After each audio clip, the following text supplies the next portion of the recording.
જો વિદ્યાર્થી મિત્રો હવે પછીનું આપણું પ્રકરણ છે પ્રકરણ 16 આર્થિક ઉદારીકરણ અને વૈશ્વિકીકરણ।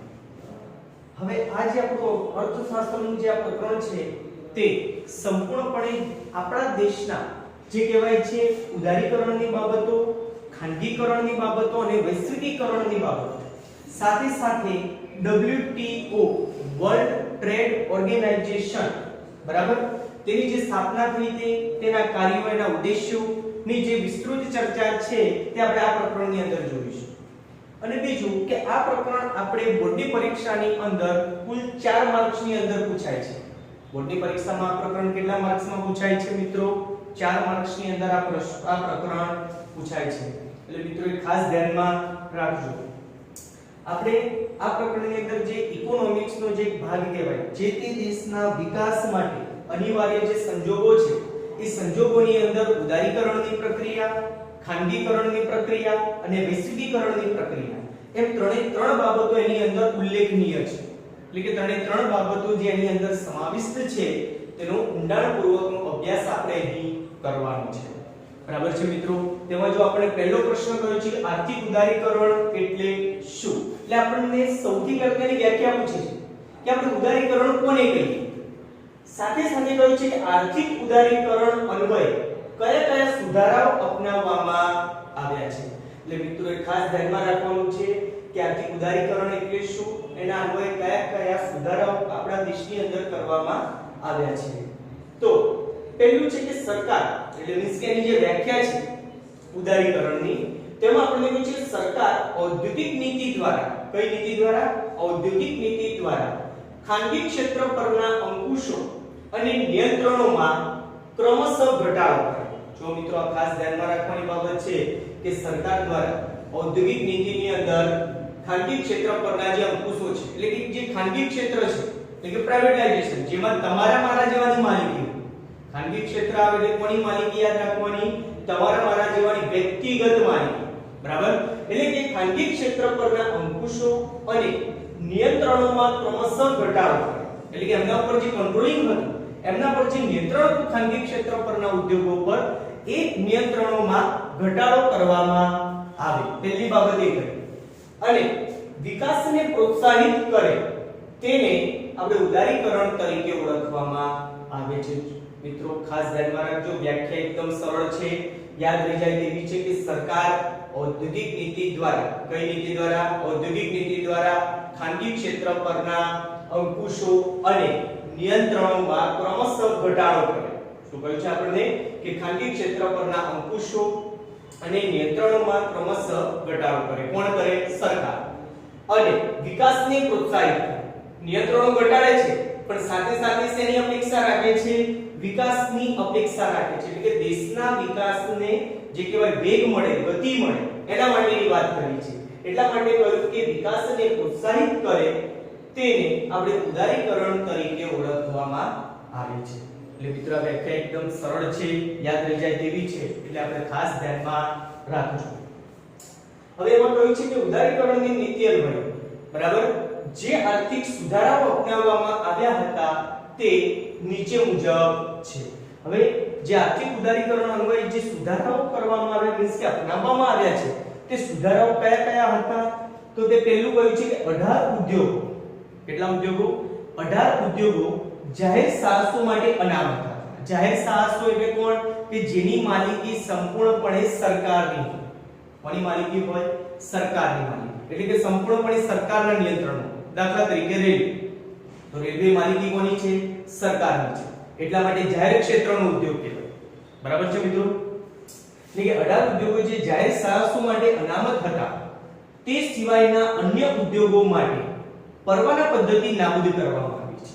એટલે કે જે 18 ઉદ્યોગો જે કહેવાય કે જાહેર સાહસો માટે અનામત હતા એટલે કે રિઝર્વ હતા, તે સિવાયના અન્ય જેટલા પણ ઉદ્યોગો હતા એ ઉદ્યોગો માટે પરવાના પદ્ધતિ એટલે કે જે પરવાનગી મેળવવાની બાબત છે કે પરવાનો મેળવવો પડે, કોઈ પણ ઉદ્યોગ, વેપાર, ધંધો કોઈ પણ સ્થાપિત કરવું હોય ત્યારે આપણે સૌથી પહેલા એના માટે સરકાર પાસેથી પરવાનો મેળવવો પડતો હતો, જે હવે નાબૂદ કરવામાં આવ્યું છે। માત્ર ને માત્ર 18 જે ઉદ્યોગો હતા તે સિવાયના બાકી બધા ઉદ્યોગો માટે પરવાના પદ્ધતિ નાબૂદ કરવામાં આવી છે. બીજું કે છે રેલવે અણુક્ષેત્ર અને સંરક્ષણ સિવાય રેલવે અણુક્ષેત્ર અને સંરક્ષણ એટલે કયું આપણું જે અત્યારે આર્મી કહેવાય છે બરાબર. આપણું આર્મી જે છે એના ત્રણે ત્રણ ભાગ નેવી છે કે પછી જે આપણી જમીન ઉપર રહીને આપણા દેશની જે બોર્ડર લાઈન સુરક્ષા કરે છે તે બરાબર અને એરફોર્સ બરાબર એ બધા જે છે એ સંરક્ષણ ક્ષેત્રમાં એમનો સમાવેશ થાય છે. એટલે રેલવે અણુક્ષેત્ર અને સંરક્ષણ સિવાય તમામ ક્ષેત્રો ખાનગી ક્ષેત્ર માટે ખુલ્લા મૂકવામાં આવે છે. એટલે મિત્રો એ પણ મહત્વનું છે કે રેલવે અણુક્ષેત્ર અને સંરક્ષણ આ ત્રણ સિવાયના જે બીજા બધા ક્ષેત્રો હતા તે ખાનગી ક્ષેત્ર માટે ખુલ્લા મૂકવામાં આવ્યા છે. ત્યાર પછી આપણને કહ્યું છે કે ઉદ્યોગો માટેની ફરજિયાત નોંધણી પ્રથા રદ કરવામાં આવી છે.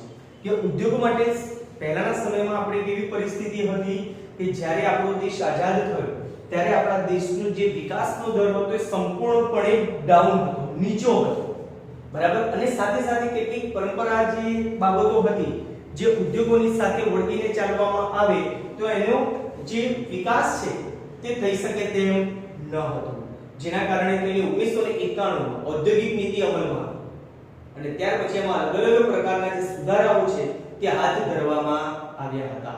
અને એમાં એક સુધારો પણ આ જ છે કે ઉદ્યોગો માટેની જે ફરજિયાત નોંધણી પ્રથા હતી તે બંધ કરવામાં આવી. હવે દાખલા તરીકે આપણે કોઈ પણ એવો ઉદ્યોગ સ્થાપવો છે જેમ કે આપણે કાપડની કોઈ મિલ સ્થાપવી છે અથવા તો પછી જે ટૂંકમાં સ્વાસ્થ્ય માટે હાનિકારક નથી તેવો કોઈ પણ ઉદ્યોગ બરાબર કે જેના દ્વારા આપણે કોઈને દુકાન કરવી છે, કોઈ પણ કાપડની દુકાન કરવી છે, સિલાઈ મશીનની દુકાન કરવી છે, એવું કોઈ પણ નાના એકમથી લઈને મોટા એકમમાં કે જેના દ્વારા કોઈને માનવીને કે પ્રાણીને કે જંગલને કોઈ પણ પ્રકારનું નુકસાન ન થતું હોય તેવા ઉદ્યોગો સિવાય બાકીના બધા જ ઉદ્યોગો માટે જે ફરજિયાત નોંધણી પ્રથા હતી તે રદ કરી દેવામાં આવી છે.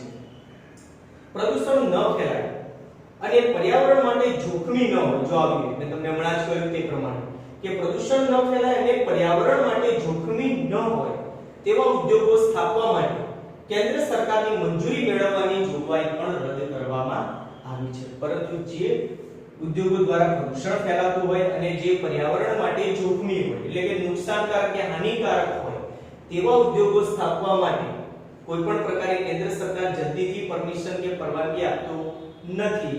પરંતુ આપણે એમાં કહ્યું છે કે પ્રદૂષણ ન ફેલાય એટલે કે જેમાં પ્રદૂષણ ફેલાતું નથી, જે પર્યાવરણ માટે જોખમી ન હોય એટલે કે પર્યાવરણ માટે જોખમી નથી તેવા ઉદ્યોગો સ્થાપવા માટે કેન્દ્ર સરકારની મંજૂરી મેળવવાની જોગવાઈ રદ કરવામાં આવી છે. તો મિત્રો ધ્યાનમાં રાખજો ચારે ચાર બાબતો કે આર્થિક ઉદારીકરણ અન્વયે કયા કયા સુધારાઓ અપનાવવામાં આવ્યા હતા. પેલું 18 ઉદ્યોગો જે જાહેર સાહસો માટે અનામત હતા તે સિવાયના અન્ય ઉદ્યોગો માટે પરવાના પદ્ધતિ નાબૂદ કરવામાં આવી. બીજું કહ્યું છે કે રેલવે અણુક્ષેત્ર અને સંરક્ષણ સિવાયના તમામ ક્ષેત્રો ખાનગી ક્ષેત્ર માટે ખુલ્લા મૂકવામાં આવ્યા હતા. ત્રીજું કહ્યું છે કે ઉદ્યોગો માટે જે ફરજિયાત નોંધણી પ્રથા હતી તે પણ રદ કરવામાં આવી હતી. છેલ્લું કહે છે કે પ્રદૂષણ ન ફેલાય અને પર્યાવરણ માટે જોખમી ન હોય તેવા ઉદ્યોગો સ્થાપવા માટે કેન્દ્ર સરકારની મંજૂરી મેળવવાની જે પ્રક્રિયા છે કે જે જોગવાઈ છે તે રદ કરવામાં આવી હતી. એના પછી આપણે કહ્યું છે ઉદારીકરણ, જે એના લાભ કહેવાય છે. ઉદારીકરણની પ્રક્રિયામાં જે આપણે અપનાવવામાં આવેલા જે સુધારા છે તે જોયા, પણ એના પછી ઉદારીકરણના જે લાભ આપણને પ્રાપ્ત થયા હતા તેમાં પહેલું કહ્યું છે કે ઉદારીકરણના લાભોમાં કે ઉદારીકરણના પરિણામે ખાનગી ક્ષેત્રને મુક્ત વિકાસની તકો પ્રાપ્ત થઈ જેથી ઉત્પાદનમાં વધારો થયો. જો મિત્રો ખાસ ધ્યાનમાં રાખજો કે એનો પહેલો લાભ આપણને કહ્યું છે કે ઉદારીકરણના પરિણામે ખાનગી ક્ષેત્રને મુક્ત વિકાસની તકો પ્રાપ્ત થઈ એટલે કે સ્વતંત્ર રીતના એમને પોતાનો વિકાસ કરવાની પ્રક્રિયાને વધારે ને વધારે વેગ આપ્યો, જેના કારણે કઈ પરિસ્થિતિનું સર્જન થયું તેની અસર સીધી ઉત્પાદન પર થઈ. તો જેના કારણે ઉત્પાદનમાં શું જોવા મળ્યું? વધારો જોવા મળ્યો. એટલા માટે આપણને કહ્યું કે ઉદારીકરણના પરિણામે ખાનગી ક્ષેત્રને મુક્ત વિકાસની તકો પ્રાપ્ત થઈ જેથી ઉત્પાદનમાં વધારો થયો. ત્યાર પછી કહે છે ઉદારીકરણની નીતિનો સ્વીકાર કરવાથી, શું કહ્યું છે? ઉદારીકરણની નીતિનો સ્વીકાર કરવાથી વિદેશ વેપારને બળ મળવાનું શરૂ થયું. જો શું કીધું આપણને કે ઉદારીકરણની જે નીતિનો સ્વીકાર થયો જેના પરિણામે વિદેશ વેપારને બળ મળવાનું શરૂ થયું અને વિદેશ વેપારમાં વૃદ્ધિ થઈ. એટલે કે વિદેશનો જે વિદેશ વેપારમાં વૃદ્ધિ થવી એટલે કે એક દેશ બીજા દેશ સાથે જે નિકાસ કરે છે અને એના દ્વારા એને જે આવક પ્રાપ્ત થાય અને વધુમાં પહેલા આપણી જે નિકાસો હતી એની તુલનામાં હવે પછીના કે આજના સમયમાં આપણી નિકાસ કેવી છે, કેટલા પ્રમાણમાં છે, તે બધી બાબતો વૃદ્ધિ દર્શાવે. મેં તમને 15મા પાઠમાં કહ્યું હતું કે આપણે 15મા પાઠનો જ્યારે વિડિયો હતો ત્યારે આર્થિક વૃદ્ધિ અને આર્થિક વિકાસ વચ્ચેનો જે તફાવત આવ્યો હતો તેમાં મેં તમને સ્પષ્ટતા એમાં આપેલી હતી કે વૃદ્ધિ અને વિકાસ વચ્ચેનો જે ડિફરન્સ છે તે. એટલે આપણે આમાં પણ ધ્યાનમાં રાખવાનું છે કે ઉદારીકરણની નીતિનો સ્વીકાર કરવાથી વિદેશ વેપારને બળ મળ્યું. શું કર્યું આપણે? ઉદારીકરણની નીતિનો સ્વીકાર કર્યો જેના કારણે વિદેશ વેપારને બળ મળ્યું. એટલે કે વિદેશી કંપનીઓ આપણા ભારતની અંદર આવીને વેપાર કરવા માટે અથવા તો ઉદ્યોગ સ્થાપવા માટે આતુર બની. બરાબર? અને વિદેશ વેપારમાં વૃદ્ધિ થઈ. એટલે કે આપણી જે વિદેશ વેપારની જે નીતિ હતી અન્વયે તેમાં વધારો થયો જે વૃદ્ધિમાં પરિણમ્યો. વિદેશ વેપારમાં વધારો થવાથી વિદેશી મૂલ્યની અનામતમાં વધારો થશે. આપણને કયો વધારો થશે એટલે કે થયો છે.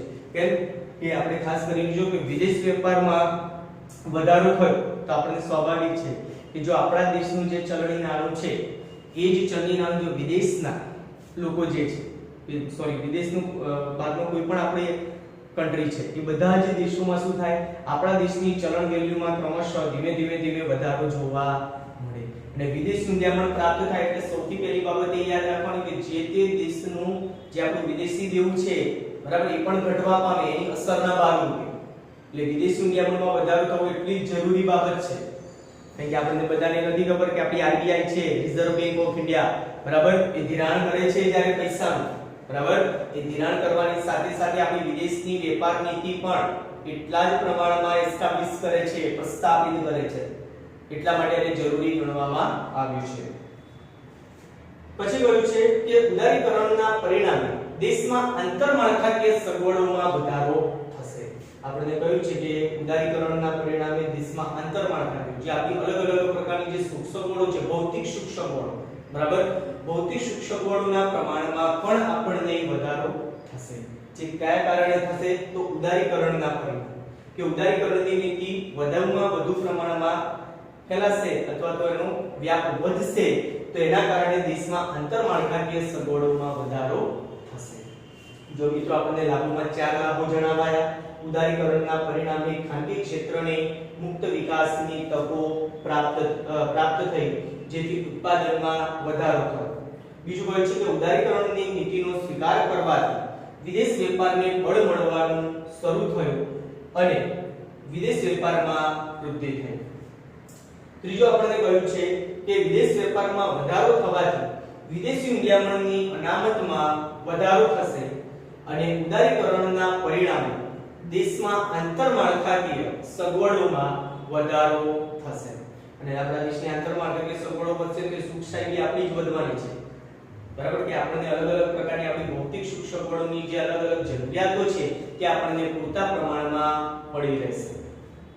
ત્યાર પછી આપણે કહ્યું છે ઉદારીકરણની નીતિના ગેરલાભ જણાવો. એટલે કે હવે એના જે ગેરલાભ છે એની મર્યાદા ટૂંકમાં તે તો ખાનગી ક્ષેત્ર પરના અંકુશો ઘટવા છતાં એટલે કે જે કહ્યું છે આપણને કે ખાનગી ક્ષેત્રના અંકુશો ઘટવા છતાં ઇજારાશાહીના વલણમાં ઘટાડો થઈ શક્યો નથી. કે જે પ્રમાણે વધારો થવો જોઈએ બરાબર કે જે ખાનગી ક્ષેત્રના ને સંપૂર્ણપણે મુક્ત સ્વતંત્રતા મળી પરંતુ સાથે ઇજારાશાહીનું જે પ્રમાણ છે એમાં પણ ઘટાડો ઇજારાશાહીના વલણમાં ઘટાડો થઈ શક્યો નથી. ઇજારાશાહીનું વલણ એટલે કેવું વલણ હોય કે જેની અંદર સંપૂર્ણપણે આપૂતશાહીનું વલણ થઈ જાય કે જેની અંદર ઇજારો માત્ર કોના માટે કે જે સરકારે પછી ત્યારે સંપૂર્ણપણે સ્વતંત્રતા આપી દીધી એટલે પોતાની મનમાની કરે કોઈ પણ ઉદ્યોગપતિ બરાબર ત્યારે આ પરિસ્થિતિનું સર્જન થાય અને ઇજારાશાહીનું વલણ વધે તો એની કોઈ જ જે કહેવાય કે પરિસ્થિતિ એવી કે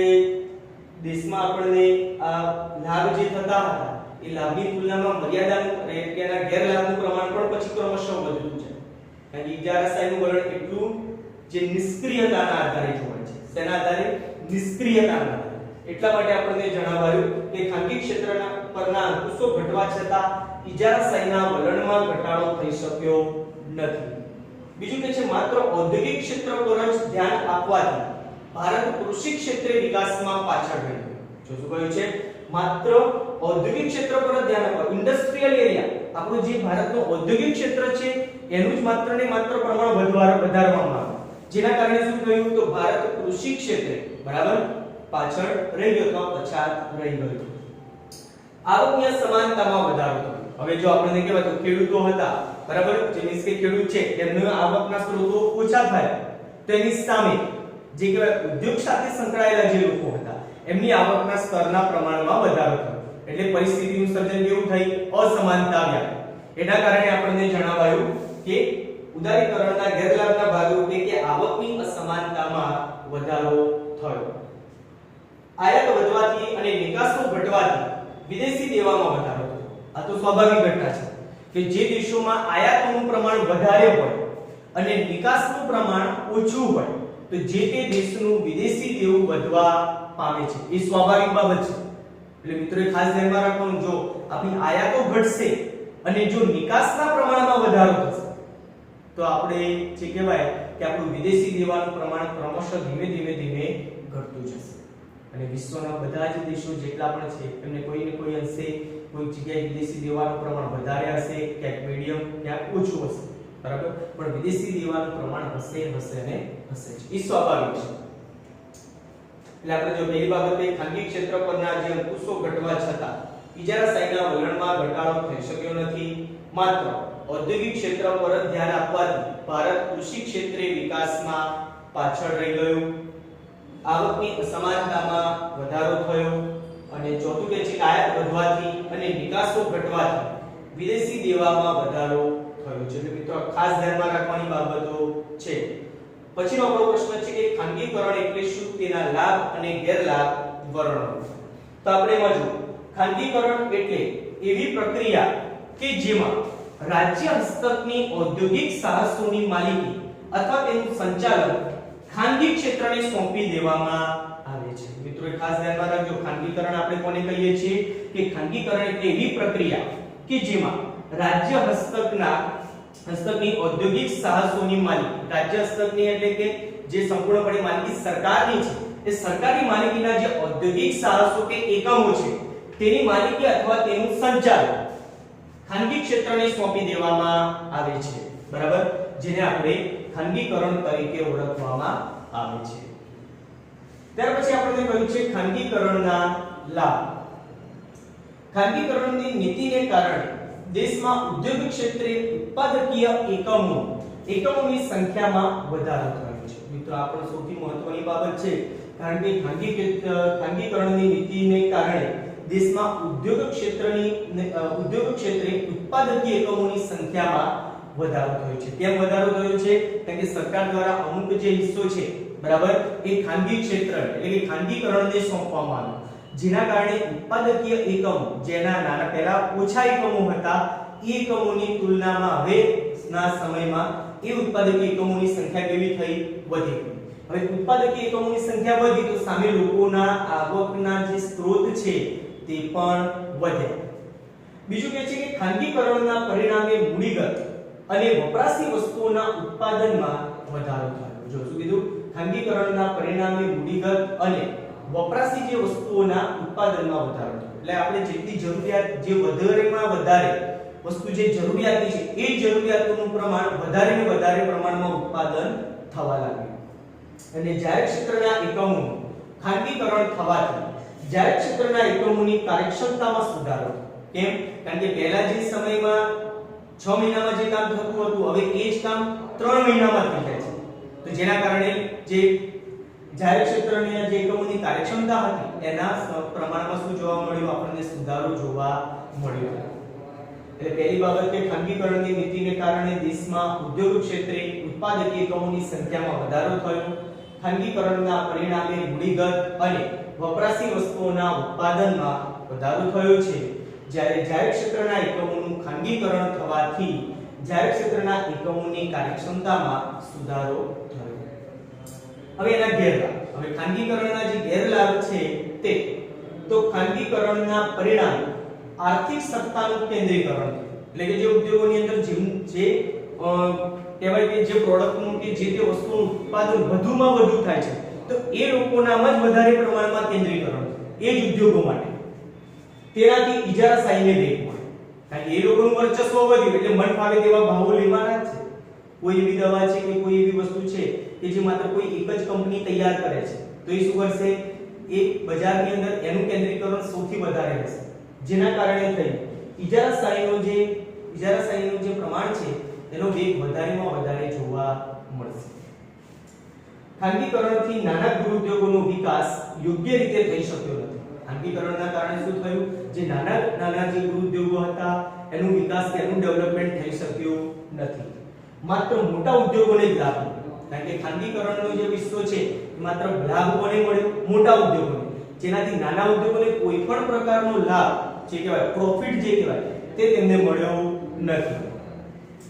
ખાનગીકરણના પરિણામે ભાવો અંકુશમાં રહ્યા નથી. ખાનગીકરણના પરિણામે શું થયું, ભાવ વધારાની જે પ્રક્રિયા છે એ દિન પ્રતિદિન વધતી રહી, એટલે ભાવ વધારાની પ્રક્રિયા વધતી, એટલે મીન્સ કે ભાવોના પ્રમાણમાં વધારો થયો. એટલા માટે કહ્યું કે ખાનગીકરણના પરિણામે ભાવો અંકુશમાં રહ્યા નથી, જેથી ભાવ વધારાની સમસ્યા ઊભી થઈ. શું કહ્યું છે આપણને કે ખાનગીકરણના પરિણામે ભાવો અંકુશમાં રહ્યા નથી, જેના કારણે કઈ પરિસ્થિતિનું સર્જન થયું, તો ભાવ વધારાની પરિસ્થિતિનું સર્જન થયું. એટલે આપણે પહેલી બાબત એ કે ખાનગીકરણના પરિણામે આર્થિક સત્તાનું કેન્દ્રીકરણ થયું છે, જેનાથી ઇજારાશાહીને વેગ મળ્યો. બીજું કયું, ખાનગીકરણથી નાના ગૃહ ઉદ્યોગોનો વિકાસ યોગ્ય રીતે થઈ શક્યો નથી, માત્ર મોટા ઉદ્યોગોને જ લાભ મળ્યો. અને ખાનગીકરણના પરિણામે ભાવો અંકુશમાં રહ્યા નથી, જેથી ભાવ વધારાની સમસ્યા ઊભી થઈ. વૈશ્વિકીકરણ એટલે શું, તેમાં કયા કયા સુધારાઓ હાથ ધરવામાં આવ્યા છે? તો જો વૈશ્વિકીકરણ એટલે દેશના અર્થતંત્રને વિશ્વના અર્થતંત્ર સાથે જોડવાની પ્રક્રિયા. શું કહ્યું છે કે વૈશ્વિકીકરણ એટલે દેશના અર્થતંત્રને વિશ્વના અર્થતંત્ર સાથે જોડવાની પ્રક્રિયા કે જેના પરિણામે વસ્તુઓ, સેવાઓ, ટેકનોલોજી અને શ્રમનો પ્રવાહ વિશ્વમાં સરળતાથી પ્રાપ્ત થાય. એટલે કે એક દેશની કોઈ ટેકનોલોજી છે કે સેવા છે એ બીજા દેશની અંદર પણ સરળતાથી પ્રાપ્ત થાય, એ વૈશ્વિકીકરણનો મુખ્ય ઉદ્દેશ્ય. બરાબર, કે એક દેશમાં ઉત્પાદિત થતી જે તે વસ્તુઓ છે એ બીજા દેશની અંદર પણ આપણને સરળતાથી પ્રાપ્ત થાય, તે જે ઉદ્દેશ્ય છે તે વૈશ્વિકીકરણનો છે. એટલા માટે આપણને વ્યાખ્યામાં જ કહ્યું કે વૈશ્વિકીકરણ એટલે દેશના અર્થતંત્રને વિશ્વના અર્થતંત્ર સાથે જોડવાની પ્રક્રિયા કે જેના પરિણામ સ્વરૂપે વસ્તુઓ, સેવાઓ, ટેકનોલોજી અને શ્રમનો પ્રવાહ વિશ્વમાં સરળતાથી પ્રાપ્ત થાય.